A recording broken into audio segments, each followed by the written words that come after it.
Assalamualaikum warahmatullahi wabarakatuh.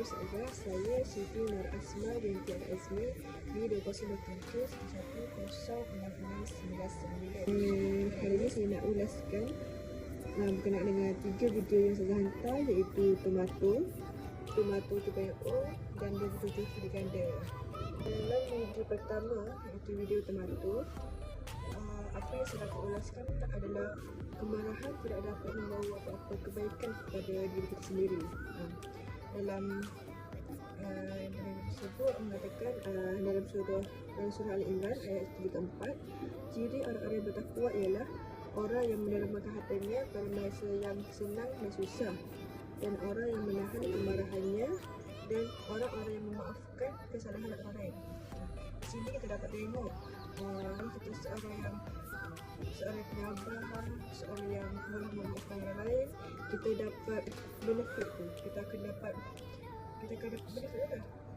Sebagai contoh, dalam video tersebut, dalam video tu, kawannya memarahi kawannya kerana salah masak dan memecahkan gelasnya.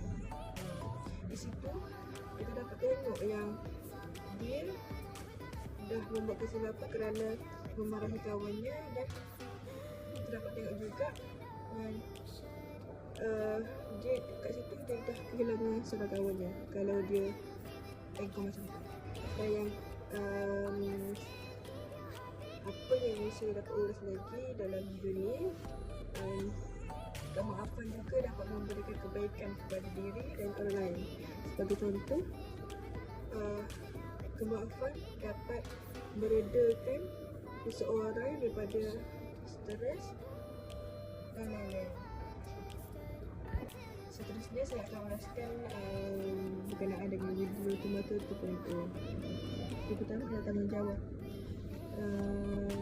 Kita sebagai umat Islam, haruslah menunaikan 5 kali solat lah orang kata, iaitu subuh, zuhur, asar, maghrib dan isyak. Sebagai umat Islam juga kita tahu bahawa kalau kita tidak menunaikan solat tersebut, kita akan berdosa. Yang kedua adalah hidayah itu dari Allah. Hidayah ini dapat datang dalam pelbagai bentuk, antaranya selepas kematian, selepas pergi dakwah, selepas pergi ceramah dan sebagainya. Dan hidayah ni tidak kira siapa mereka dan di mana mereka berada. Sebagai contoh, dalam video yang kita tengok ni, dalam video tomato 2.0, dapat mengisahkan seorang itu mendapat hidayah dan bertaubat selepas rakannya meninggal sebelum sempat bertaubat. Yang ketiga adalah dakwah oleh sesiapa sahaja. Apa yang saya dapat ceritakan tentang dakwah ni, kita sebagai masyarakat atau umat Islam berhak untuk berdakwah kepada sesiapa sahaja walaupun satu contoh ayat. Seterusnya adalah video ketiga, iaitu video 20 kali ganda. Video ini mengisahkan tentang seorang individu yang mengalami pelbagai ujian dan cabaran dalam kehidupannya. Setiap tindakan kecil dilakukan, sama ada baik ataupun buruk, memberikan impak berlipat kali ganda dalam kehidupannya. Dalam video ini kita dapat menggambarkan bagaimana setiap keputusan dan perbuatan kita boleh membawa kepada akibat yang tidak dijangka. Dalam video ini juga saya dapat ulaskan 3 perkara. Yang pertama iaitu setiap amalan dapat memberikan ganjaran dan balasan. Dalam setiap apa yang kita lakukan, walaupun ia sekecil zarah sekalipun, akan dinilai juga oleh Allah Subhanahu Wa Taala. Dalam firman-Nya surah Al-Zalzlah ayat 7-8, maka sesiapa yang melakukan kebaikan sebesar zarah, ia akan melihatnya, dan sesiapa yang melakukan kejahatan sebesar zarah sekalipun, ia juga akan melihatnya. Yang kedua pula adalah pentingnya niat dan keikhlasan. Setiap amalan yang kita lakukan ini bergantung atas niat kita sendiri. Sebagai contoh, kita buat sesuatu tu atas niat kita, seperti saya nak bersedekah. Untuk apa? Untuk saya mendapat pahala macam tu. Ketiga adalah berhati-hati dalam setiap tindakan. Islam mengajar kita untuk sentiasa berhati-hati dan berfikir dahulu sebelum kita melakukan sesuatu perbuatan. Sebabnya setiap tindakan yang kita buat tu ada akibatnya. Sebagai contoh kita dapat tengok dalam video tu,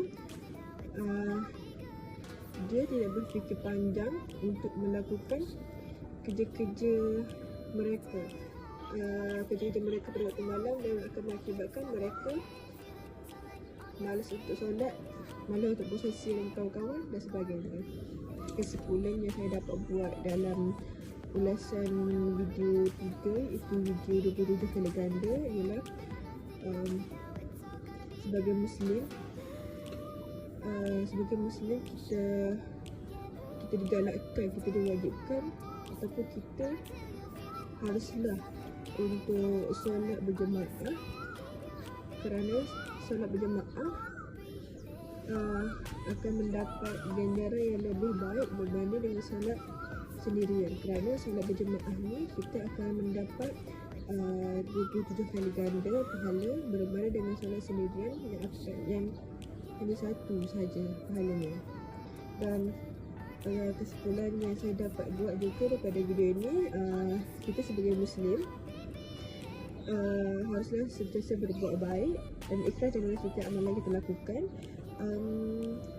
kerana semuanya akan dinilai oleh Allah Subhanahu Wa Taala. Itu sahaja daripada saya. Saya harap apa yang saya ulaskan mencapai apa yang video tu nak sampaikan.